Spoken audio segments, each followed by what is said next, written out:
وہ بھائی میں کل کسی سے بات سن رہا تھا کسی کی، تو مجھے تھوڑا افسوس بھی ہوا. انہوں نے کہا جی کہ یہ تو امپورٹ بند کر رہی ہے حکومت، شاید جلدی کر دیتی ہے، بوٹیکس کا کیا ہوگا؟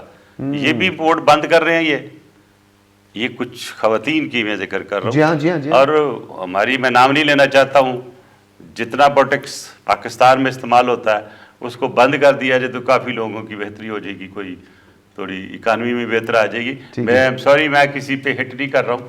بوٹیکس از اے بیوٹی پروڈکٹ. آپ کی موجودگی بیوٹی پروڈکٹ پہ اگر کوئی زیادہ بات کی تو میری بہنیں اور فیمیل میرے خلاف ہو جائے گی. میں یہ نہیں کہتا ہوں کہ آپ بیوٹی پروڈکٹس بند کر دیں، بنائیں یہاں پہ امپورٹ بھی کریں، لیکن بہت جو مہنگے ہیں. اور پھر بوٹیکس لگا کے غریبوں کی بات نہ کریں، پھر غریبوں کی بات کرنی اچھی نہیں لگتی. اور میں دیکھ رہا تھا کچھ سیاستدان، مجھے کہہ لینے دیں کہ پچھلے دنوں اگر آپ کو یاد ہوگا تو مہنگائی میں سب سے پہلے میں نے لکھا، مہنگائی کے اوپر سب سے زیادہ انٹرویو میں نے دیے. اور جب میری وہ بات بہت پیک پہ جانے لگی تو کچھ لوگوں نے کہا ہو رحمان ملک تو یہ ہائی جیک کر گیا. میں کسی چیز کو ہائی جیک نہیں کر دیا، میں کک سٹارٹ دیتا ہوں ان کو. I gave them running actually place to run and play in the field for the public. تو مجھے خوشی ہوئی کہ وہ جو میں نے کک سٹارٹ دی تھی کچھ لوگوں کو انہوں نے استعمال کیا. اور پھر مہنگائی پہ بہت باتیں ہوئی، سارے چلے. لیکن اب پرابلم یہ ہے کہ اگر پاکستان پیپلز پارٹی نے مہنگائی پہ بات کی تو نون جو ہے وہ خاموش ہو کے بیٹھ گئی کیونکہ وہ چاہتی تھی کریڈٹ نہ جائے.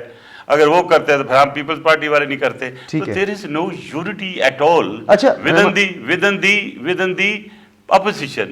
جب تک اپوزیشن میں یونٹی نہیں آتی اور اپوزیشن کا ورکنگ ریلیشن گورنمنٹ کے ساتھ ٹھیک نہیں ہوتا، ہمیں یہی فیس. اس کا میں نے انٹرو میں بھی ذکر کیا تھا. اچھا رحمان ملک صاحب، آپ نے جیسے اس وقت ایک انفلیشن کا ذکر بھی انڈائریکٹلی کر لیا اور جو موجودہ صورتحال ہے اس پر بھی آپ نے روشنی ڈال دی. پاکستان پیپلز پارٹی نے ایک بڑے مشکل وقت میں حکومت سنبھالی تھی 2008 میں، جب ہمیں سخت، پاکستان کی تاریخ کا سب سے سخت وقت تھا، اکنامک کرائسس تھا، ہمیں بیل آؤٹ پیکج کی فوری ضرورت بھی تھی. آپ کا ایک بڑا ایکسپیرینس بھی اس میں ہے. بدقسمتی یہ ہے کہ 2014 میں آ کر ایک موقع ایسا تھا کہ ہم نے دیکھا کہ ہم IMF کو بائے بائے ٹاٹا کہنے کے پوزیشن میں نظر آئے تھے. اس کے بعد دوبارہ ہم اس چنگل میں پھنس گئے. اس چنگل میں ہم پھنسنا چاہتے ہیں کیا؟ یہ ہماری مجبوری ہے؟ ہم مطلب اپنی اس کو انکم جنریٹ نہیں کر سکتے کیا؟ اتنا ہماری جغرافیہ. میں تینوں چاروں چیزوں کو آپ کا جواب دیتا ہوں. آج اگر آپ ہسٹوریکلی چائنا کی سچویشن دیکھیں تو آج سے 60 سال پہلے ان کی حالت ہم سے بری تھی. تو انہوں نے فیصلہ کیا کہ ہم نے غریب ختم نہیں کرنے، ہم نے غربت ختم کرنی ہے. تو انہوں نے 2 فیصلے کیے. I hope Pakistan does that. ایک، انہوں نے اپنے ایگریکلچر کو بہتر بنایا اور ایگریرین بیس سوسائٹی ہونے کے سیز سے انہوں نے فارمر کو بہت زیادہ پیکجز دیے. اور اگر آپ کبھی ڈاکومنٹریز دیکھیں چائنا کی تو اس وقت کا حل چلتا ہوا اور آج کی ہائیبریڈ ہائی قسم کی ٹیکنالوجی آپ دیکھیں، زمین آسمان کا فرق ہے. تو انہوں نے سب سے پہلے اپنی ایگریکلچر پروڈیوس بڑھایا. اس کے ساتھ پھر را مٹیریل بھی بڑھا، لوگوں کی حالات زندگی بھی بڑھی اور اس میں ہر وہ چیز پروڈیوس کی گئی جس ہاں پہ دنیا کو ضرورت ہے. اب لکڑی کی ضرورت ہے. آپ دیکھیں وہ ساری دنیا میں ایک ٹیبل جو ہے جو لڑے سے $5000 کا ملتا ہے وہ آپ کو $500 میں دے دیں گے. بالکل. اگلی انہوں نے کہا کہ how can we compete with the world. میں نے بڑا ڈیٹیل سے اس سسٹم کو اسٹڈی کیا. تو کہا کہ دنیا میں کن کن چیزوں کی ضرورت ہے اور وہ چیزیں کون بنا سکتا ہے. انہوں نے کہا مین پاور ہمارے پاس ہے، برین ہمارے پاس ہے، ایجوکیشن ہمارے پاس ہے. تو انہوں نے highly technical smart labour force create کی. مطلب وہ لوگ جو ٹیکنیکل کام کریں اور وہ گئے انڈسٹریلائزیشن کی طرف. کدو کو اٹھانے کی بجائے وہ ہائی ییلڈ کی طرف گئے. وہ گندم کی پیداوار کو بڑھایا انہوں نے، چاول کی پیداوار پروڈکشن بڑھائی اور اس کے بعد پھر انڈسٹری کو انہوں نے بڑھانا شروع کر دیا. پہلے یاد ہے آپ کو کوئی چائنیز چیز بن کے آتی تھی، وہ نہیں چھوڑو یار چائنیز یہ تو 2 نمبر چیز ہے، تو پتہ نہیں کیا ہے، 2 نمبر بھی کہتے تھے اور یہ بھی کہتے تھے یار یہ کوئی شکل دیکھو اس کی. لیکن ایک چیز اس کو ہم نوٹ کرتے تھے، شکل تو اس کی بری ہوتی تھی، کام کر جاتی تھی. دیکھیں نا، اگر وہ ہینڈ پمپ لگایا ہے اس کی شکل اچھی نہیں ہوگی لیکن پانی تو نکال دیتا تھا. گاڑی آئی، یاد ہے کہ 1-2 ٹرک آئے، وہ بری شکل کے تھے، شور کرتے تھے، کام کر جاتے تھے. پھر انہوں نے سوچا کہ ہم نے ایک اپنی مارکیٹ انٹروڈکشن دے دی ہے تو لیٹس امپروو اٹ. پھر وہ دنیا بھر سے ان لوگوں کو لائے جو ٹیکنیکل ایکسپرٹ تھے, جن کی آپٹیمم جو تھی یعنی کام کی اس کی ایک فنش دینے کے لیے انہوں نے فیکٹریاں لگائی. اور پھر اس فنش کو وہ صرف ایک بیجنگ میں نہیں رکھا, وہ ان پہاڑوں تک لے کے گئے جہاں رسائی نہیں تھی. آج دنیا کی یہ تو کہتے ہیں سیکنڈ اکانومی ہے, میں کہہ رہا ہوں وہ دنیا کی فرسٹ لارجسٹ اکانومی, کیونکہ جن کے اس وقت ٹریلینز آف ڈالرز ٹھیک ہے بانڈ کی صورت. تو کیا کہتے ہیں آپ رحمان ملک صاحب, ہمیں کیا چائنا کا ماڈل اڈاپٹ کرنا چاہیے؟ میں تھوڑی کنفیوژن ہے ہماری پولیٹیکل قیادت میں. وہ کبھی کہتے ہیں کہ چائنا کا ماڈل اڈاپٹ کریں, کبھی وہ مہاتیر محمد سے انسپائر دکھائی دیتے ہیں, بات ریاست مدینہ کی کرتے ہیں. کنفیوژن تھوڑی سی ہے. سب سے پہلے تو میں عرض کروں کہ سار آنکھوں پہ ہم مسلمان ہیں, ہم کبھی کوئی ایسا شبد نہیں کہہ سکتے جو خدا نخواستہ نیگیٹو ہو. حضرت اگر آپ دیکھیں تو جو ہمارے رسول اللہ صلی اللہ علیہ وسلم کا حکم تھا, انہوں نے کہا تھا کہ اگر آپ کو تعلیم حاصل کرنے کے لیے بالکل تو آپ چائنا بھی جانا پڑے بالکل تو جائیں. وہ چائنا تو نہیں گئے تھے نا, یہ کلام تھا نا, انہوں نے کہا چائنا فیوچر ہے. علوج بجوج کی بات ہوئی, جی ہاں ٹھیک ہے. آج چائنا پوری دنیا کو رول کرنے کے نزدیک, آج سے 1450 سال پہلے ہمارے نبی نے بتا یہ ہمارے نبی نے ایک پریڈکشن کی تھی کہ وہاں جانا ہے. جو انہوں نے پریڈکشن دی صرف پاکستان کے لیے یا مسلمانوں کے لیے نہیں کی, ان کا وہ ان کی وہ پریڈکشن تھی, آج وہ ثابت ہو رہی ہے. امریکہ سب سے زیادہ مقروض دنیا میں جا رہی ہے. ہمارا پرابلم یہ ہے کہ ہم کوئی بات ہے اس کو اون کر لیتے ہیں. ہمیں آپاں کا کام ہے جی, وہ آپوں کا کام ہوتا نہیں ہے, خود نہیں کیا ہوتا, نام ہم لگا لیتے ہیں. میں چھوٹی سی مثال دوں گا. ابھی پچھلے دنوں ہم نے ایک میچ جیتا, بہت خوشی ہوئی, بہت سی بات. میچ ہے, میچ رکھیں, جیتا ہے بالکل اپریشیٹ کریں. آئے اپریشیٹ, اسے پولیٹیسائز نہیں کرنا چاہیے, اس کو پولیٹیسائز نہیں کرنا چاہیے کہ یہ اب ہم نے کیونکہ ہاکی کا میچ جیت لیا ہے یا کرکٹ کا میچ جیت لیا ہے تو ہم نے اسلام کے لیے فتح کر دیا. ہاں یہ اس کے ساتھ منسوب کرنا نہیں. آپ سمجھتے کہ ہمارے پولیٹیشینز یا ہماری پولیٹیکل مین سٹریم پولیٹیکل پارٹیز یہ اسے استعمال کرتے ہیں؟ نہیں میری بات سنیں, جس کا کام نہیں ہے وہ دوسرے کا کام کرتا ہے. ٹھیک ہے. اب آ جائیں آپ اس وقت پاکستان کی معاشی زندگی پہ. میں صرف اس حکومت کو مرد الزام نہیں ٹھہرا رہا, انصاف کی بات کرتے ہوئے یہ کہ یہ قرضے جب 1952 سے شروع ہوئے, ٹھیک ہے, اور یہ جو لت پڑی ہمیں وہ چلتی گئی, اور اس نے ایسا ایک پاکستان کو نشہ دے دیا جیسے بھنگ کا نشہ ہوتا ہے, جو لوگ کہتے ہیں وہ لگ جائے تو بندے کو 52 یعنی لیاقت علی خان کا جو جہاز امریکہ پہنچ گیا تھا اور پہلے وہ آپ کو مفلوج کر دیتا ہے, مفلوج کر دیا. تو آئی ایم ایف نے اور ورلڈ بینک نے ہمیں یہ کہنا غلط نہیں ہوگا کہ اکنامک بھنگ بلا دی. ٹھیک ہے, کہ یہ بندے کام نہ کریں, یہ ہمارے پہ ڈیپینڈ کریں.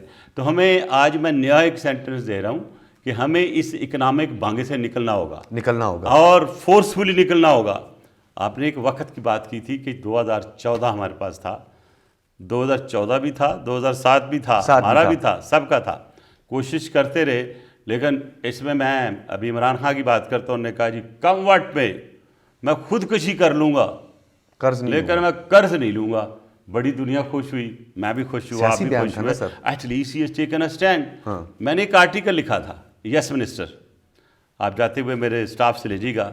میں نے کہا یہ بڑی اچھی اسٹیٹمنٹ دی ہے پرائم منسٹر نے, لیکن 15 دن کے بعد یہ چینج ہونی شروع ہو جائے گی. جب یہ دفتر بیٹھیں گے, ایک بابو آئے گا سیکٹری فائنانس, وہ کہے گا سر آپ نے بیان تو دے دیا لیکن گراؤنڈ ریئلٹی یہ ہے نہیں سر, یہ دی چلے گا. وہ اس کو ڈانٹ کے بھیج دے گا, نو آئی وانٹ نو قرضہ. پھر اس کو فائنانس منسٹر آئے گا مسکراتی, وہ کہے گا سر نہیں, مجھے فون بھی آیا تھا ادھر سے بھی ادھر سے بھی, تو سر گزارا کوئی نہیں ہے, ہماری ساری کی ساری جو فیلڈز بیٹھی ہوئی ہیں تو ایک دفعہ تو ہمیں لینا ہی پڑے گا. ٹھیک ہے, چلو جی کہا ایک دفعہ لے لیتے نا. پھر انہوں نے کہا جی نہیں, آئی ایم ایشورڈ کہ ہم قرضہ نہیں دیں گے جا کر پرائم منسٹر آپ کا ہم سے خود نہیں آ کے مانگتا. پرائم منسٹر گیا تو ہماری جو ایک سیلف رسپیکٹ ہے that has be constantly actually eroded. اور جب قومیں سیلف رسپیکٹ کھو جاتی ہیں تو پھر ہمارا اپنا تشخص, اپنا وقار.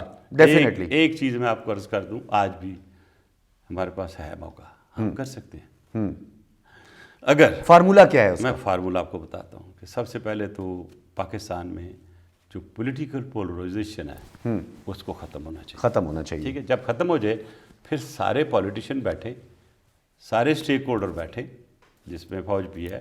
آئی call them stakeholder because they are saving you. ابھی دیکھیں نا, انہوں نے آپ نے رینجرز کے حوالے پاور کی پنجاب کی, انہوں نے اپنا فرض انجام دیا, بجائے لڑائی کے انہوں نے صلح کرا دی.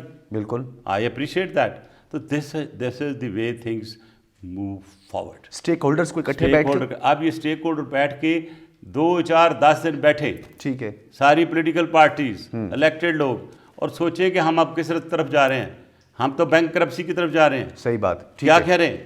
اب جب میں نے کہا تھا 115 کا ڈالر تھا, میں نے کہا یہ 170 پہ 75 پہ جائے گا, لوگوں نے کوئی تھوڑا سا مذاق اڑایا. ایون اس میں جب ہاؤس میں تھا تو فنانس منسٹر اٹھے کہنے لگے ملک صاحب آپ قوم کو ڈرا رہے ہیں. میں نے کہا آپ اسٹیٹمنٹ دے دیں گے یہ 115 سے اوپر نہیں جائے گا. پھر تو خان صاحب ٹھیک کہہ رہے ہیں, وہ کہتے ہیں ہم آئی ایم ایف کے پاس اس لیے گئے تھے, ہمارے ایکسچینج ریٹ کا مسئلہ چل رہا تھا, ڈالر کا ریٹ. نہیں, یہ بھی نہیں بات, یہ بھی نہیں بات. میں تھوڑا سا انٹرنیشنل اکنامکس بڑی طرح سمجھتا ہوں.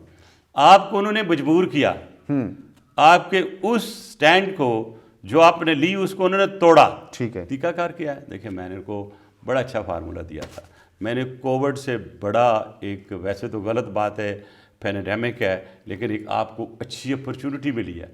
آپ ان کو اگلے 20 سال پیسہ دینا بند کر دیں اور کہیں کہ جی کووڈ ہے ہمارے پاس کوئی نہیں ہے, ہم نہیں دے سکتے, اور سیدھا ICJ میں جا کے اسٹے لے لیں. ٹھیک ہے, ٹھیک ہے. ویسے ICJ کے حوالے سے رحمان ملک صاحب آپ ہمارے ساتھ ہی رہے گا. ناظرین, انٹرنیشنل کورٹ آف جسٹس میں ایک بہت بڑا فیصلہ رحمان ملک صاحب کی جانب سے ایک بڑا اچھا انیشیٹو آیا ہے کہ ان کے پریزیڈنٹ کو خط لکھا ہے, اور پاکستان کے ساتھ جو یہ ڈسکریمنیٹری جو بیہیویئر ہے اور جو جس طریقے سے ناانصافی کی گئی ہے اس پر سوال اٹھائے, اور پرائم منسٹر کو بھی مشورہ دیا ہے. لیکن پرائم منسٹر صاحب آیا رحمان ملک صاحب کے مشورے پر عمل کرتے ہیں نہیں کرتے؟ بریک کے بعد کر لیتے ہیں, کبھی کوئی کر لیتے ہیں, میں نے دیکھا ہے. ایک بریک کے بعد ویلکم بیک ناظرین. سینیٹر رحمان ملک صاحب ہمارے ساتھ موجود ہیں, ان کی موجودگی کا فائدہ اٹھاتے ہیں. فیٹف کے حوالے سے ہم بات کرتے ہیں. یہ ویسے فائنینشیل ایکشن ٹاسک فورس اسی طرح تو نہیں ہے کہ 1945 میں جس طریقے برسلز میں سر جوڑ کر بیٹھنے والے سیکنڈ ورلڈ وار میں اپنے مفادات کو تحفظ دینے کے لیے ایک ذیلی ادارہ بنایا, اب فیٹف بھی اسی لیے بنا دیا ہے کہ فائنینشیل سینکشنز لگائیں اور بلیک میل کریں. بخاری صاحب مجھے اجازت دیں کہ وہ پہلا سینٹنس جی قوم کے لیے بہت ضروری تھا. آپ نے خط لکھا, طریقہ دیا. نہیں, خط سے میں پہلے کی بات کر رہا ہوں. جو میں نے کہا کہ ICJ میں جا کے آپ اسٹے لے لیں اور IMF کو اور ورلڈ بینک کو پیسہ دینا بند کر دیں. ٹھیک ہے. دوسرا میں نے کہا کہ آپ چائنا سے بات کریں, اور چائنا یہ کرے کہ ہمیں ہر صورت جو ہمارا قرضہ ہے وہ ڈالر کی بجائے یوان میں کنورٹ کر لیں. ٹھیک ہے. اور 50% جو ہے اس کو دے دیں, ہمیں 20 ایئرس کی ریلیکسیشن دے دیں, اور باقی جو ہم یہاں سے ایکسپورٹ کریں اس کے اگینسٹ وہ کاٹتا رہے. ٹھیک ہے. تو آپ کا ڈیٹ ریٹائرمنٹ کا میں نے یہ فارمولا دیا تھا, اینڈ اٹ واز ورکیبل. اور پھر ایک میٹنگ ہو رہی تھی جس وقت حفیظ شیخ صاحب فائنانس منسٹر تھے, آپ واز انٹیریئر منسٹر. IMF کے لوگ آئے تھے, مجھے بھی انہوں نے بلا لیا. تو میں نے انہیں یہ کہا دیکھیں آپ نے اپنا کام کرنا ہے, ہم نے اپنی قوم کو دیکھنا ہے. ہمیں آپ ایک پیریڈ دے دیں, 20 سال کا چھوٹ دے دیں کہ ہم آپ کو کوئی بھی ری اور ایکسپورٹ میں اس کی ڈیڈکشن ایکسپورٹ کی وہ میں نے کہا 20 سال تو آپ فریز کر دینا, ہماری اکانومی بہتر ہو جائے تو ہم شروع کر دیں گے. ٹھیک ہے. نہیں ہوا. اب کیوں نہیں ہوا؟ کیونکہ بہت سے لوگوں کی بہت سی امیدیں اور بہت سی چیزیں چل رہی ہوتی ہیں. ٹھیک ہے. اچھا, اب آپ نے کہا دوسری بات کا کہ فیٹف بنا. دیکھیں جب ورلڈ وار 2 ختم ہوئی تھی تو امریکہ اور دوسرا ویسٹرن کنٹریز اس نتیجے پہنچے تھے کہ یہ bombs and bullets are not the way to control the nations. تو انہوں نے G8 کنٹری کا ایک پورا گروپ بنایا, وہاں پہ فائنانسز رکھے, تو انہیں غریب لوگوں کو پیسے دینے شروع کر دو. جی ابھی بھی G8 کا اجلاس وہی ہے نا. اب G8 ہی کا ذیلی ادارہ ہے فیٹف. اور فیٹف کوئی ریگولر آرگنائزیشن نہیں ہے. ٹھیک ہے. جس کو کوئی ایسی مینڈیٹ ہو جیسے یہ کرتے ہیں. اس لیے میں نے پریزیڈنٹ فیٹف کو لکھا تھا کہ your mandate is not whatever you are doing. اگر یہ ہمارے پاس مینڈیٹ ہے تو اتنے جو بروٹیلٹیز ہو رہی ہیں چائنیز میں, انڈیا میں, ان بروٹیلٹیز کو آپ کیوں نہیں ایکشن لیتے ان کے خلاف؟ That is the largest financier of terrorism. کیوں نہیں لیتے؟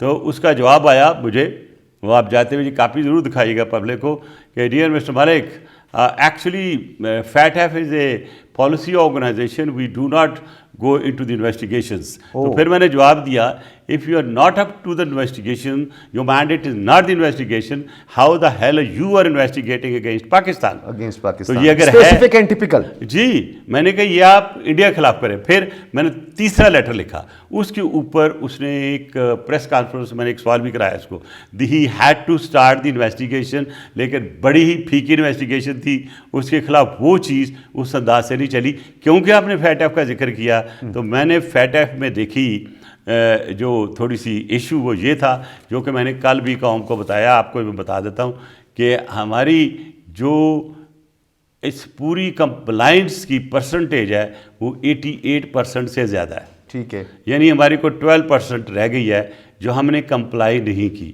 ٹھیک ہے. اب جہاں تک یو ایس اے کا تعلق ہے اس کو بھی لکھا 22.5 ان کی کمپلائنس نہیں ہے, فرانس کی 25% کمپلائنس نہیں ہے, جارجیا کی 32.5% نہیں ہے, اسرائیل کی 12.5% نہیں ہے, جاپان کی 27.5% کمپلائنس نہیں ہے, سری لنکا کی 22.5% نہیں ہے. اس طرح سب کی زیادہ ہے. میں نے سوال کیا ہے کل اور خاتمے ہیں پریزیڈنٹ فیٹ ایف کو کہ بھائی ہماری 12% پہ آپ گرے پہ رکھا ہے, ان کو کیوں نہیں گرے پہ رکھتے؟ یہ تو بلیک لسٹ کی اس میں آ رہے ہیں. میں نے کہا ان کو گرے کیوں نہیں کرتے ہو؟ اگر نہیں تم اس کا مجھے جواب دو گے تو I'll drag you in the ICJ court, that is the right forum, I'll expose all of you ترکی کو بھی ڈال دیا that why you are. انہوں نے تو ترکی کو بھی ڈالا ہے. ایک آپ اس میں ایک تھوڑی سی چیز دیکھیں کہ جتنے مسلمان ملک ہیں نا وہ آتے جا رہے ہیں اس میں. ہاں, تو یہ ایک جو نیگیٹیوٹی اسلام فوبیا کی آئی ہوئی ہے وہ ہر جگہ قریب ہوئی ہے. میں نہیں کہنا چاہتا تھا, آپ نے کہہ دیا ہے. میں تو یہ کہہ رہا ہوں کہ discrimination irrespective of gender, irrespective of religion, it should be applied equally. It's a mathematical formula of equality. تو اگر آپ ایکویلٹی کے ساتھ ہم پہ بھی وہ فارمولا جو لاگو کر رہے ہیں, امریکہ کو آپ نے ابھی تک فیٹ ایف کا ممبر کیسے رکھا ہے جب وہ 22.5% کا ڈیفالٹ ہے؟ دوسرا, unfortunately Pakistan is the only country جس کے خلاف امریکہ نے کمپلینٹ کیا, باقی سب چھوٹے موٹے سو موٹو لیتے رہے. تو یہ ایک بڑی گہری سازش ہے پاکستان کے. اور آج میں بتا دوں یہ سازش صرف اور صرف پاکستانی قوم کے لیے نہیں ہے, یہ گریجولی بڑھے گی دوسرے مسلمان ملکوں کے لیے بھی. ٹھیک ہے. اور تیسرا جو ہمارا نیوکلیر ہے اس کے پیچھے ہیں یہ چاہتے ہیں پاکستان بینک کرپٹ ہو اور اس بینک کرپسی کا فائدہ اٹھاتے ہوئے وہ نیوکلیر تک کوئی نیگیٹیوٹی کرے. ہاں, ریسنٹلی ابھی ایک جریدے میں بھی ذکر ہوا ہے کہ طالبان کے آنے کے بعد جو ہے وہ پاکستان کے جو نیوکلیر ایسٹس ہیں وہ اب خطرے میں ہیں. ہاں, کیسے خطرے میں؟ دیکھیں وہ بھی کہہ دیا جب وہ لڑ رہے تھے جنگ اس وقت تو خطرے میں نہیں تھے.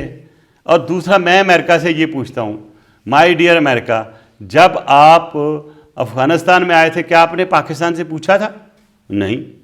جب آپ جا رہے تھے تو آپ نے پاکستان سے پوچھا تھا؟ نہیں. تو جب نہ جانے میں نہ آنے میں آپ نے ہمیں کنسلٹ کیا تو آج ہمارا کیوں نام لگ رہے ہو کہ ہم نے افغانستان کو جو ہے وہ ان کی فیور کی؟ اور کچھ ہمارے بھی کچھ بڑے ہی ذہین آئنسٹائن لوگ ہیں جو کہتے کہ جو ہم نے فتح کر لیا تھا افغانستان, حالانکہ آپ کو پتہ ہے ایسی کوئی بات نہیں تھی. آج سچویشن یہ ہے کہ ٹی ٹی پی جو ہے, ٹی ٹی پی اس وقت جب کہ ہم بات کر رہے ہیں ٹی ٹی پی کے 25,000 بندہ اس کو نورستان میں ہے. ٹھیک ہے. کنر میں بیٹھا ہوا ہے. بالکل. وہاں پہ داعش ساری بیٹھی ہوئی ہے. اور یہ دیکھنا ایک وقت آئے گا, لگے گا ایسے جیسے کہ داعش افغانیوں کے خلاف ہے, لیکن داعش کو اور ٹی ٹی پی کو ملا کر اس کو انرجائز کیا جائے گا اور ان کو خلاف کیا جائے گا ہمارے استعمال پاکستان. یہی ایک میرا ضمنی سوال بھی بنتا ہے رحمان ملک صاحب, کیا واقعی امریکہ جو ہے ہمیشہ کی طرح عراق ماڈل تھا جیسے, پھر ISIS داعش کو یہاں ملا کے, حامد کرزئی کی سٹیٹمنٹ بھی آپ کو یاد ہوگی کہ کون لاجسٹک سپورٹ دے رہا ہے, ہیلی کاپٹر کے ذریعے کیا کیا نیچے اتارا گیا, خود حامد مرزا کا. تو کیا اب پاکستان کے خلاف ان کو ایز اے پراکسی استعمال کیا جائے گا؟ یہ آلریڈی ہو رہی ہے, کیا نہیں جائے گا. میرے ساتھ خود پریزیڈنٹ کرزئی کی بات ہوئی تھی while I had visited officially as interior minister. اس نے کہا تھا کہ داعش is being supported by US. اور انہوں نے کیا کہنا تھا, اس کتاب کو لے لیا, اس میں وہ اسٹیٹمنٹ جو ہیلری کلنٹن نے دی تھی بیفور کانگریس کہ Daesh was created by us, Al Qaeda was created by us, how it was created, it has got the full details. اور اس بک لکھنے کے بعد مجھے بڑی دھمکیاں آئیں, and I am going to write a volume 2 of this also, so that it should remain on record. اب آنے والے وقت میں جو میں دیکھ رہا ہوں پاکستان کے لیے ایشو اور چائنا کے لیے ایشو، وہ داعش ہوگی، پاکستان کی TTP ہوگی، اور وہ لوگ جو داعش کے ٹرینڈ ہوئے، ٹھیک ہے، وہاں پہ گئے عراق میں اور سیریا میں، وہ سارے اکٹھے ہو کے ہمارے خلاف لڑیں گے اگر ہم نے کوئی بہتر سٹیپ نہ لیے. اچھا رحمان ملک صاحب، ٹائمنگ بڑا میٹر کرتی ہے. انٹرنیشنل پالیٹکس جو ہوتی ہے، پاور پالیٹکس میں بھی کہتے ہیں ٹائمنگ کا بڑا میٹر کرتی ہے. کابل فال سے پہلے اور کابل فال کے بعد کیا پاکستان اس کا بینیفیشری بنا؟ کیا پاکستان نے اس سے فائدہ اٹھایا کشمیر کو لے کے، پیلسٹائن کو لے کر، اپنے دیگر تصفیہ طلب معاملات کو لے کے؟ دیکھیں جی، سب سے پہلے کسی بھی ملک کا، کسی بھی قوم کا جو پیمانہ ہوتا ہے وہ ان کا اندر کا پیمانہ ہوتا ہے کہ وہ آپس میں کتنے سالیڈیفائڈ ہیں، ان کی یونٹی کیا ہے، ان کی اکنامک سچویشن ہے. ہماری کیونکہ اکنامک سچویشن بہت بری ہے، جس کا دل آتا ہے وہ ٹھڈا مار کے چلا جاتا ہے. You are right. دیکھیں، غریب کا بچہ بیچارہ بیٹھا پیشاب کر رہا ہو رستے میں تو اس کو آگے ٹھا مارتا بندہ، او تو کیا یار کر رہا ہے. ٹھیک ہے. امیر کا بیٹھا ہوئی، اچھا تو بیٹھا ہوا ہے، تو اس کو کچھ نہیں کہے گا کوئی. یہی حال انٹرنیشنل پاورز کا ہے. ایک چھوٹی سی بات انہیں مثال دی ہے گاؤں کی. تو یہ انٹرنیشنل پالیٹکس ابھی پلے کرے گی، اور یہ پلے کرے گی تاجکستان کی طرف سے اور ان علاقوں کی طرف سے، اور ایک ایسی سچویشن افغانستان میں بنا دی جائے گی کہ افغانیوں کو، افغان گورنمنٹ کو ہمارے خلاف کر دیا جائے گا. ٹھیک ہے. آپ نے دیکھا کہ پاکستان، انکلوڈنگ طالبان. جی میں جو کہہ رہا ہوں اس کو تو سمجھنے کی کوشش کریں. یہ آپ کی بڑی طالبان میں اسٹیٹمنٹ ہے. بہت سارے فیکشنز ہیں نا. ٹھیک ہے. ایک طالبان ہیں کندھاری طالبان، ایک ہے کھوستی طالبان. ٹھیک ہے. Khosti Taliban are being headed by Haqqani brothers, yes. اور وہ دوسرا جو ہے ملا بردر، حقانی بردر، ملا بردر. اب ان میں بھی کوئی وہ دوستی کا لیول نہیں ہے جو ہونا چاہیے، میں آپ کو بتا دوں. ٹھیک ہے. ملا بردر میرے وقت ریسٹ ہوا، لیکن انٹرم سیٹ اپ میں تو ہے. بالکل. میں بتا رہا ہوں، اس میں انویسٹیگیشن میں بہت کچھ دیکھا. میں نے افغانستان میں بہت سی وزٹ کی، میں نے افغان امن میں بھی بڑے کام کیے. ٹھیک ہے. میں صرف ایک سوال کرتا ہوں، مسلمان ملک ہے ہمارا افغانستان، مسلمان ہی مسلمان کو مارتے ہیں. اور جب یہ افغانستان میں اگر آپ دیکھیں کابل ایئرپورٹ پہ بہت رش ہو گیا تھا اور بڑے لوگ جہازوں میں نیچے آئے، تو کسی نے فیصلہ کیا ہوگا کہ یار جان ہی رے کو بندوبست کرو. انہوں نے کہا داعش نے بم مار دیا. ہاں. اور اس کے بعد انہوں نے کہا داعش ساری کابل کے ارد گرد ہے، ایک اور گھر کے خاندان کو تباہ کر دیا، ڈرون حملہ کر دیا. بعد میں کہا کہ یہ غلطی ہو گئی ہے. تو ہمارا پرابلم یہ ہے غریب ملکوں کا کہ وہ سختی بھی کرتے ہیں، غلط کام بھی کرتے ہیں، مارتے بھی ہیں، اور سوری کے انداز میں نہیں کہتے، احسان کرتے ہیں ہم کو. اس پہ جرمن پریزیڈنٹ نے بھی بڑی برہمی کا اظہار کیا تھا. انہوں نے کہا تھا کہ یہ ویسٹ کے منہ پہ تماچا ہے، یہ جو کابل فال میں ہوا اور جو فلائٹ آپریشن تھا. ایک اور بڑی اہم بات، ابھی آپ نے بھی یہ بات کی، آپ کے دور میں بھی افغانستان کے کرائسس تو 40 سال سے ہیں افغانستان کے اندر. اس مرتبہ ایسا دیکھنے میں آ رہا ہے کہ اشرف غنی اور امراللہ صالح ایک ایسا بیج بو گئے ہیں کہ وہ جو نفرت کا ایلیمنٹ ہے وہ ہمیں کرکٹ میں بھی نظر آ رہا ہے، وہ ہمیں گراؤنڈ پہ بھی نظر آ رہا ہے. یہ ٹرسٹ ڈیفیسٹ کیسے ختم ہوگا؟ اگر آپ دیکھیں تو صالح امراللہ اور غنی کا بیج نہیں بویا ہوا، یہ انڈیا کا ہے. یہ دونوں ان کے پیڑ definitely with the help of. جو صالح امراللہ ایک ٹیکسی ڈرائیور تھا بیچارہ، اچھی بڑی محنت کی اس نے لائف میں، اپریشیٹ کروں گا. تاجکستان میں بھی رہا. اس کے بعد پھر جب پریزیڈنٹ غنی دبئی میں کپڑے کا کاروبار کرتے تھے تو ان کے ساتھ دونوں کہاں ہیں، شانہ بشانہ آپ کی گفتگو سے پتہ چل گیا دونوں کہاں ہیں، شانہ ایک تاجکستان میں، ایک یو اے ای میں. نہیں شانہ بشانہ، لیکن وہ آتے جاتے ہیں، ان کو کوئی روک تھام نہیں ہے. ٹھیک ہے. کانٹیکٹ میں بھی. ہاں آپ یہ گروپ بھی ایک اسٹیبلش کرنے کی کوشش کر رہے ہیں، جو اس وقت آپ کے پنشیری ہیں، پنشیریوں کے ساتھ مل کے، آپ پنشیریوں کے ساتھ مل کے کچھ، اور جو شمالی اتحاد ماضی کا، یہ ایک مجھے شمالی اتحاد تو نہیں کا، ایک نیا مجھے اتحاد نظر آ رہا ہے، اٹھتا ہوا نظر آ رہا ہے، جس کو ویسٹ سپورٹ کرے گا اور ہمارے لیے پھر درد سر بنے گا. ٹھیک ہے. اور وہی حالات ہوں گے جو کبھی ہوا کرتے تھے. یہ لکھ کے رکھ لیں. اب دیکھ رہے ہیں کہ آپ نے کہا پاکستان کو اس میں کوئی فائدہ ہوا، پاکستان کو نہ پہلے فائدہ ہوا نہ بھی فائدہ ہوا. ہم تو نقصان ہی نقصان میں ہیں. ہاں کچھ بیچارے ناسمجھ لوگ خام خواہ کلیم کرنا شروع کر دیتے ہیں. اور حال یہ ہوا کہ پاکستان کے ٹرک جب دینے گئے ان کو سامان، طالبان نے جس انداز سے ہمارے جھنڈوں کو پھاڑا اور جو کیا وہ بھی آپ کے سامنے ہیں. ان کے جنرل غنی جو آئے نئے، انہوں نے تو بڑھ کے اسٹیٹمنٹ دے دی کہ کھوس بھائی ہمارا تو اٹک تک کلیم ہے. اب یہ چیزیں جب لیکن ذبیح اللہ مجاہد اور جو دیگر ان کے رہنمائیں، ان کی اسٹیٹمنٹ سے میں اس سے ہٹ کے بات کروں گا، جو آپ نے گروپوں کی بات کی میں اس سے ہٹ کے بات کروں گا. انہوں نے کہا کہ جی ہم ٹاپی کو جو بڑا اہم منصوبہ ہے ہمارا، یہ کہہ سکتے ہیں کہ پاکستان کی تقدیر بدل سکتا ہے. آپ کا پاک ایران گیس پائپ لائن پہ میں دوبارہ آؤں گا، وہ بھی بڑا اہم موضوع ہے جسے ایک سینکشنز کی وجہ سے بال دیگر ایشوز کی وجہ سے روک دیا گیا. تو طالبان کا جسچر تو ایسا لگ رہا ہے کہ وہ پاکستان کے ساتھ اس ٹرسٹ ڈیفیسٹ کا خاتمہ چاہتا ہے. میں آپ کو تھوڑی سی اس کی بیک گراؤنڈ بتا دیتا ہوں. جب ایران کی پائپ لائن کی بات چلی، it was to go via Pakistan to India if you recall, ٹھیک ہے، یس، اور لائکلیہڈ تھا کہ وہ چائنا کو بھی جاتی. تو اس وقت I met 3 head of states of Middle East, جنہوں نے کہا، واضح میسیج دیا کہ اگر یہ پاکستان نے کیا تو مشکلات ہوں گی. پھر اس وقت کی انڈیا کو نکال دیا. نہیں نکلا. وہ ہمیں امریکہ سے بھی بڑا ڈائریکٹ میسیج ہے، زرداری صاحب اور ہم ہی اس چیز کو ڈیل کر رہے تھے، یعنی پرسنلی. تو فیصلہ یہ ہوا کہ ہم جو ہمارا ایک فیصلہ ہو چکا ہے اس کو نہیں بدلیں گے. اور جب آپ کی تصویریں دیکھیں آپ پرانی، اور لے جائیے گا، یا یہاں سے میرے پاس سے پڑی ہوگی، جس میں آصف زرداری صاحب گئے اور پھر یہ منصوبہ سائن ہوا، اور ساتھ یہ میسیج ملا کہ next time you are not going to get the government. اور پھر یاد ہے وہاں پہ پریزیڈنٹ بھی یہاں سے گئے، وہاں کے پریزیڈنٹ آئے، احمدی نژاد جی. تو ہم نے کیا. اب آ گئی یہ ٹپے میسیج کی، منصوبے کی بات کر رہے ہیں. میں نے وہ بیان بالکل ڈیفینس منسٹر کا پڑھا ہے. اس نے کہا میں ڈیفینس منسٹر ہوں اور اس صوبے کی کامیابی جو ہے وہ میں سمجھتا ہوں میری ہے. ٹھیک ہے. سب سے پہلے تو اس کی اونرشپ پہ جھگڑا چلے گا، افغانستان میں لکھ لیے گا. انٹیریئر کہے گا میرا ہے، وہ جو ان کی فرنٹیئر ریجن والے کہیں گے ہمارا ہے، اور ڈیفینس کہے گا ہمارا ہے. ٹھیک ہے. کیونکہ ڈیفینس کا یہ بنتا نہیں ہے. ٹھیک ہے. یہ جو کنٹرول ہوتا ہے سیولین لینڈ پہ اور اس کی موومنٹ پہ، وہ پلاننگ اینڈ ڈیولپمنٹ بیسیکلی جو آپ کے انٹیریئر منسٹر ہیں حقانی صاحب، سراج حقانی صاحب، یہ بیسیکلی ان کے انڈر ہونا چاہیے. آپ دیکھ لیے ان کی کیبنٹ میں اسی پہ ہی ایک اچھا خاصا ڈرامہ ہوگا. ٹھیک ہے. اب آگے آ جائیں کہ اس منصوبے پہ 2 مڈل ایسٹ کے ملک اور بھی ہیں جو اس پہ خوش نہیں ہیں. تو جب ایک کلسٹر آ جائے ان لوگوں کا جو اگینسٹ ہیں، تو پھر چیزیں سلو ہونی شروع ہو جاتی ہے. ٹھیک ہے. کب سے یہ ٹیپی منصوبہ جو ہے وہ ان پلیس ہے، لیکن ابھی تک نہیں ہوا. کاسا بھی ہے، کاسا کبھی بھی کوئی کاسا جو ہے دیکھیں وہ ہے تاجکستان کے پریزیڈنٹ کی ایک ویژن. جب یہ شروع کر رہا تھا تو مجھے بھی انہوں نے انوائٹ کیا تھا، بلکہ جہاں سے یہ کاسا شروع ہوتا ہے، جس 2 ریور پہ جب ملتا ہے، اور جہاں پہ انہوں نے یہ بنایا، اٹس اے بیوٹیفل پلیس.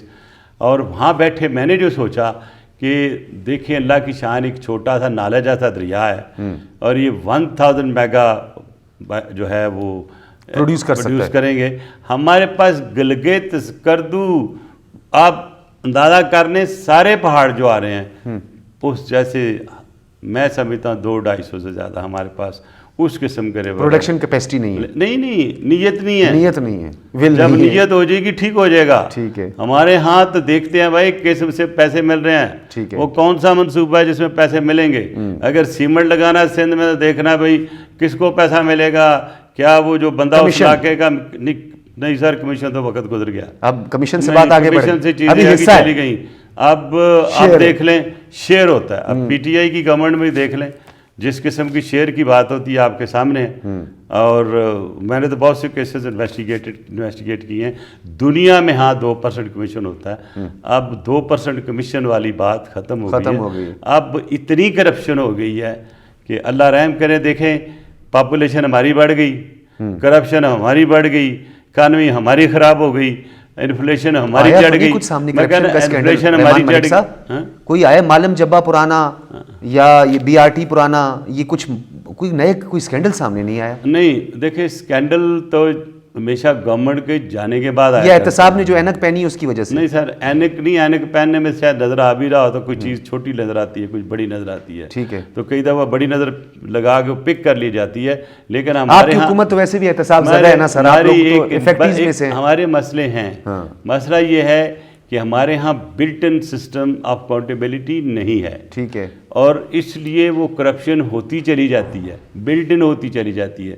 جب پھر ایک بندہ جس کو نہیں سا ملا ہوتا ہے پھر جا کے درخواست دیتا ہے سر ادھر ادھر یہ ہوا. ویسے آپ نے کرپشن پر بھی رحمان ملک صاحب بات اٹھائی. ناظرین ہم گفتگو کے سلسلے کو جاری رکھیں گے. اب تھوڑے اپنے کچھ ڈومیسٹک ایشوز پر بھی بات کریں گے. انٹرنیشنلی تو رحمان ملک صاحب کی پریڈکشنز آپ نے سنی جو اب اس کے بعد نیوز کا حصہ بھی بنیں گی اور ہیڈ لائنز ہوں گی کیونکہ انہوں نے بہت پریڈکشنز کی ہیں اور ان کے جو انکشافات ہیں میں ذاتی طور پر کیونکہ میں اسٹریٹجک نوعیت کے اور بالخصوص انٹرنیشنل ریلیشنز پہ پروگرام کرتا ہوں تو میں ان کی بات سے بہت زیادہ اتفاق کرتا ہوں اور بہت ساری چیزیں آپ کے سامنے آئیں گی. ایک بریک کے بعد گفتگو کے سلسلے کو جاری رکھیں گے. ویلکم بیک ناظرین. ہم رحمان ملک صاحب ہمارے ساتھ موجود ہیں تھوڑے سے اپنے ڈومیسٹک ایشوز پہ اور ہم اپنے انٹرنل جو صورتحال ہے جو سینیریو اس وقت بنا ہوا ہے. رحمان ملک صاحب یہ بتائیے گا کہ آپ نے ایک بات کی تھی ایک چارٹر آف ڈیموکریسی جو سائن کیا تھا محترمہ بے نظیر بھٹو شہید نے اور نواز شریف کے درمیان, پھر بعد میں آصف علی زرداری نے سوری ٹو سے جیسے ابھی آپ نے تھوڑی دیر پہلے کہا کہ بیانات تک ہوتا ہے تو انہوں نے بھی اس کو کہا کہ بھائی سیاست میں تو کوئی چیز حرف آخر نہیں, کون سی حدیث تھی جو اس پر ہم عمل درآمد کریں. تو اب آ کر دوبارہ پی ڈی ایم کے ساتھ پی ڈی ایم کے ساتھ آ کر اب دوبارہ آپ لوگوں نے ایک بیک فٹ پر آتا ہوا دکھا تو آپ دوبارہ مفاہمت کی جس نظر سے آپ نے دیکھا ہے اس نظر سے میں نے اس کو نہیں دیکھا. اس چارٹر آف ڈیموکریسی کا میں حصہ تھا. انسیڈنٹ یہ آپ دے رہے تھے تو پتہ دل گرا ہوتی ہے. یہ کتاب آپ پڑھ لیجیے گا, ٹھیک ہے, ٹاپ 100 انویسٹیگیشن اسٹوری, اس میں اس کا بھی ذکر ہے اور بہت سی ایسی چیزوں کا ذکر ہے جو پڑھ کے آپ کی بہت سی مس کمیونیکیشن. یہ میں بکس آپ سے لے جاؤں گا, میں دیکھوں ضرور سائن کر کے دے دوں گا آپ کو. 5 ہیں, 2 میری کتابیں اور آ رہی ہیں, 7 کتابیں آج کل میں نے کتابیں لکھنے پہ زور دیا ہے. 2 آرٹیکل میرے آتے ہیں ویکلی میں, آپ پڑھتے ہیں. لکھاریوں کی تو سر ماشاءاللہ وہی لکھاریوں نے تو اس ملک کو بنانے میں لکھاریوں کا بڑا ہاتھ ہے. نہیں, میرا یہ ہوتا ہے کہ میں کسی کی پگڑی نہیں اچھالتا اور میرے پاس بڑا مٹیریل آیا ہوا ہے اس پر لوگوں کے خلاف لکھنے کے لیے, ٹھیک ہے, بیوروکریٹس کے خلاف بہت سے. اور ایسا مٹیریل ہے کیونکہ آپ نے بات کر دی ہے کہ اگر میں اس پہ ایک آرٹیکل ساتھ اس کی تفصیل لکھ دوں تو شاید پاکستان میں بچھال آ جائے. تو میں نے ایک فیصلہ کیا کہ میں پاکستان کو ڈس بیلنس نہیں کرنا, لیکن مٹیریل ہے کہ موقع مل کے لکھوں گا اور بہت سے ایسے چیزوں کو ایکسپوز کروں گا جو شاید آپ کہیں کہ شاید یہ پہلے ہو جانے چاہیے تھے. ہیونگ سیڈ سو, میں بتاؤں کہ آصف علی زرداری صاحب کا رول پاکستان پیپلز پارٹی میں پہلے بھی تھا اور بعد میں بھی آیا اور آگے بھی ہے. اگر پاکستان پیپلز پارٹی میں زرداری صاحب کا رول نہ ہو تو پاکستان پیپلز پارٹی کا وہ رول جو عوام کی نظر میں وہ نہیں ہو سکتا. نمبر 1, محترمہ بے نظیر بھٹو ان سے مشورے لیا کرتی تھی اور ان کے ساتھ ان ٹچ ہوتی تھی. جب ہم نے بات چیت شروع کی پہلی, جب جنرل احتشام ضمیر کے ساتھ شروع ہوئی تھی, جی ہاں, تو اس وقت آپ کو پتہ ہے کہ وہ بالکل اس میں شامل تھے. اس کے بعد کیونکہ یہ جیل میں تھے زیادہ دیر, پھر محترمہ نے مجھے چنا I to talk to General Musharraf اور پھر وہ باقی میں نے ہینڈل کیا. اس سے پہلے چارٹ آف ڈیموکریسی جو ہے اس کو اگر آپ دیکھا ہوگا تو میرے گھر میں یہ ہوئی اور ہم لوگوں نے اس کو بڑے خوش سلوبی سے آگے لے کے گئے اور اس میں کوئی کسی کی حد تک نہیں تھی. صرف یہ کہا تھا کہ ججز کی اپائنٹمنٹ کے متعلق اور ایک دوسرے کی ٹانگیں نہ کھینچنے کی 5 سالہ آئینی مدت پوری کرنے, ٹانگیں نہ کھینچنے کی بات کی. ٹھیک ہے, ہم نے اسی کو سامنے رکھتے ہوئے اگر دیکھیں it was Asif Ali Zardari himself, ٹھیک ہے, جنہوں نے کوشش کر کے ہم سب مل کے ہم نے کھینچ کے پی ایم ایل این کو حکومت میں لے کے آئے. سر ٹانگیں نہ کھینچنے میں آپ لوگ نہیں, پہلے میں یہ ٹانگیں کھینچ رہے ہیں سر. میں بھی دیکھیں, میں نے ابھی بات کر رہا ہوں کہ جو اس وقت شروع ہوا تو ہم نے ان کو زبردستی منا کے اپنی حکومت میں لے کے آئے اور ہم نے کہا چلو ہم ایک ایسی شروعات کر دیتے ہیں کہ جس میں ٹانگیں کھینچنے کا مسئلہ ختم, نیا پریسیڈنٹ سیٹ کرتے ہیں. تو ایک نیا president with love and affection and like real estate person. اور آپ کو پتا 3 مہینے میں وہ فارغ ہو کے چلے گئے. آج میں یہ بھی بتا دوں کیوں گئے تھے. اس طرح جو انڈرسٹینڈنگ ہماری ہوئی تھی جنرل مشرف کے ساتھ اور ورلڈ لیڈرز کے ساتھ, وہ یہ تھی کہ جنرل مشرف کو انڈیمنٹی دے دی جائے گی فار آل دا ایکشنز ہی ٹک.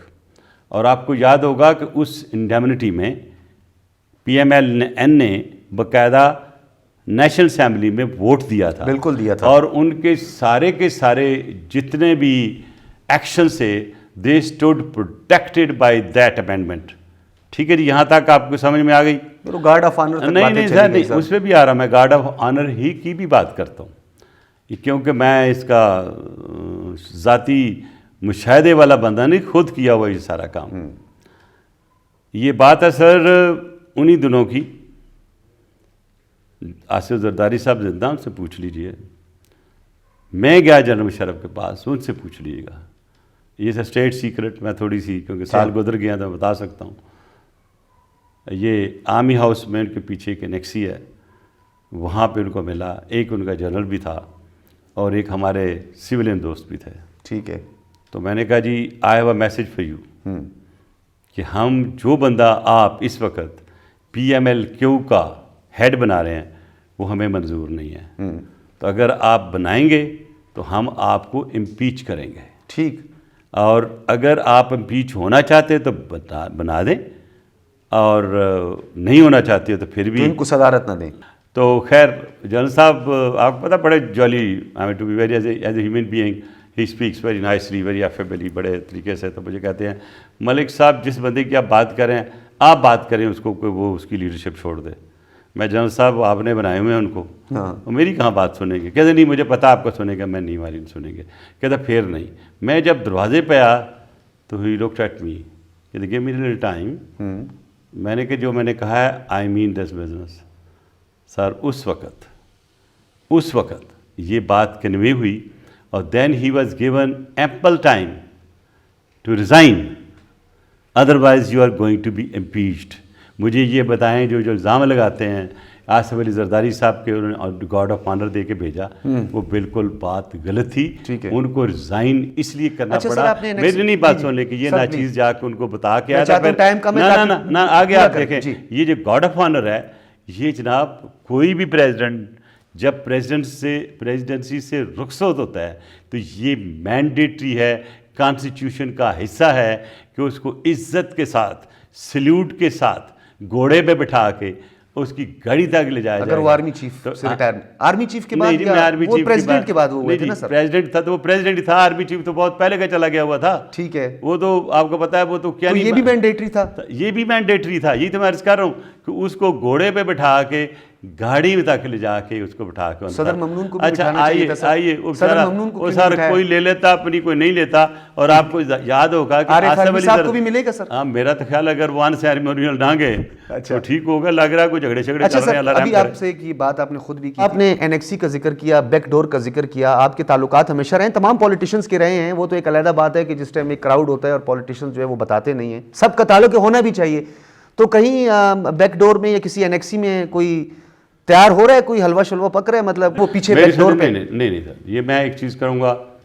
اگر PML نون ملٹری اسٹیبلشمنٹس ملتی ہے تو کوئی گناہ نہیں کرتی. ٹھیک ہے. اگر پاکستان پیپلز پارٹی ملتی ہے یا مولانا فضل الرحمان, نہیں جی مولانا فضل الرحمان, ہاں وہ ہو سکتا آج کل میں ملے ہوں, میں یہ نہیں کہہ سکتا کہ ملے ہیں, لیکن ہو سکتا پچھلے 4-5 دن پہلے وہ ملے ہو سکتا ہے. ملنا جو ہوتا ہے لیڈرشپ سے آرمی کی گناہ نہیں ہے. آپ پاکستان کی اسٹیبلشمنٹ کے ساتھ کام کر رہے ہیں. یار جب آپ کو ضرورت نہیں ہوتی تو بیک ڈور نہ ہونا سر پلیز. جب آپ کو ضرورت نہیں ہوتی تو آپ ان کو برا کہتے ہیں, جب ضرورت ہوتی ہے تو لیٹر لکھ دیتے ہیں, اس کو کہتے ہیں رینجرز اور آرمی پہنچ جائے. جی پہنچ جائے. تو آپ مجھے بتائیں مشکل وقت میں تو ہر وقت ان کو یاد کرتے ہیں. ٹھیک ہے. اور جب کو اچھا وقت آتا ہے تو ان کو کرٹیسائز کرتے ہیں.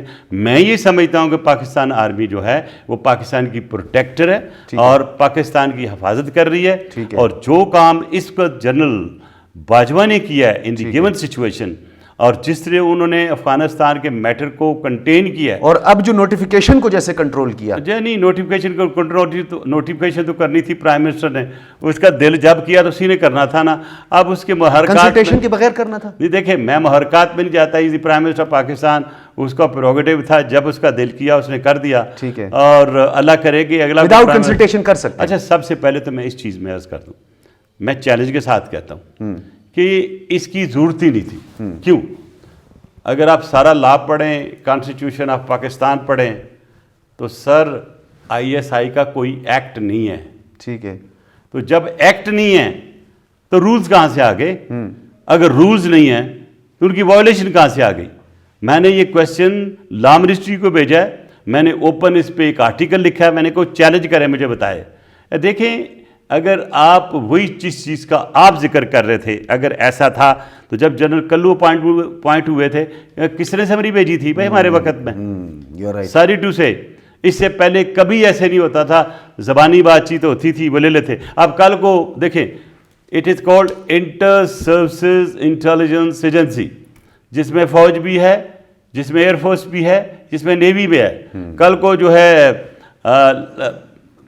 For the argument sake air force کا چیف جو ہے وہ اپنے ایک ریئر ایڈمرل کا نوٹیفکیشن بھیج دیتا ہے سمری پرائم منسٹر کو کہ پلیز اپوائنٹ ہم. ٹھیک ہے, سب کی ایکول بات ہے. اچھا سر, یہ اب کیونکہ ابھی ہم کلوزنگ میں چاہ رہا ہوں, ابھی کنکلوڈنگ ریمارکس کی طرف آپ کے جائیں گے. آپ کی بڑی امپورٹنس ہے سر, اسی لیے آپ سے ہم خصوصی وقت لیتے ہیں, تو آپ کی مہربانی, آپ ہمیں وقت بھی دے دیتے ہیں. یہ بتائیے گا کہ آنے والے دنوں میں آپ نے میثاق جمہوریت کا ذکر بھی آپ نے کیا, اس میں 5 سال آئینی مدت بھی تھی, لیگ پولنگ نہیں ہے, کسی کی ٹانگیں نہیں کھینچنی. آپ کیا واقعی پاکستان تحریک انصاف کو 5 سال پورا کرنے دینے کے لیے مواقع, لیکن دوسری جانب سے آپ کر رہے ہیں, آپ کہتے ہیں جی ووٹ آف نو کانفیڈنس کے ذریعے کریں, جمہوریت کے ذریعے, ٹانگیں تو کھینچی جا رہی ہیں پھر بھی نا. بات سنیں, سیاست میں اگر آپ سیاسی طور پر رات کے اندھیرے کو اوائڈ کرتے ہوئے آپ جمہوریت کے اصولوں کے تحت اور اپنے کانسٹیٹیوشن کے تحت اگر آپ کوئی موو کرتے ہیں تو وہ ٹانگیں نہیں کھینچنی ہوتی. ٹھیک ہے, ٹھیک ہے. اب اگر میں سٹیٹمنٹ دیکھوں اپنے دوستوں کی, تو میگردن ایک بڑے امپورٹنٹ لیڈر ہیں نون کے, وہ کہہ رہے تھے کہ ہمیں کوئی جلدی نہیں کرانے کی. ٹھیک ہے, ٹھیک ہے, ہم بھی کہتے ہیں جی نو کانفیڈنس شہباز والے کیمپ میں تو نہیں ہوگا, 2 کیمپ بنے ہوئے ہیں نا, میں کیمپ میں لڑائی نہیں کرانا چاہتا, میں ہمیشہ صلح کرانے والا بندہ ہوں. ٹھیک ہے, اور میں سیریسلی سوچ رہا ہوں ٹھیک ہے, کہ میں ایک فورم کریٹ کروں نان پولیٹیکل, ٹھیک ہے, اور میں سب کو اکٹھا کر کے ان کے سامنے ہاتھ جوڑ کے بات کروں کہ پاکستان کو بچا لو. ٹھیک ہے, ہمارا وقت وہ 1917 والا آگے بڑھ رہا ہے. آپ دیکھیں کے پی کے میں کیا ہو رہا ہے بارڈر پہ, بلوچستان کی سرحدوں پہ کیا ہو رہا ہے, بلوچستان کے اندر کیا ہو رہا ہے. لاسٹ میں بلوچستان کا آپ نے ذکر کریے, میں بھی بلوچستان سے بلانگ کرتا ہوں, اور ایک سوال تو یہاں پہ بنتا ہے, بلوچستان کا سیاسی موسم بدل گیا, کیا یہ سرد ہوائیں اسلام آباد کی سرسبز و شاداب وادیوں کو چھوئیں گی؟ کیا یہاں پر اس کے کوئی اثرات ہوں گے؟ ہماری ڈیفینیشن جو ہے نا سرد ہواؤں کی اور گرم ہواؤں کی, وہ ٹھیک نہیں ہے. اگر سرد ہوا کی چلتی ہے تو جب گرم علاقے سے گرتی ہے تو گزر جاتی ہے تو گرم ہو جاتی ہے. اچھا, گرم ہو جاتی ہے, وہ گرم ہو جاتی ہے. ٹھیک ہے, اس لیے میں نے وہ پہلی بات نہیں ختم کی سر پلیز. بیسیکلی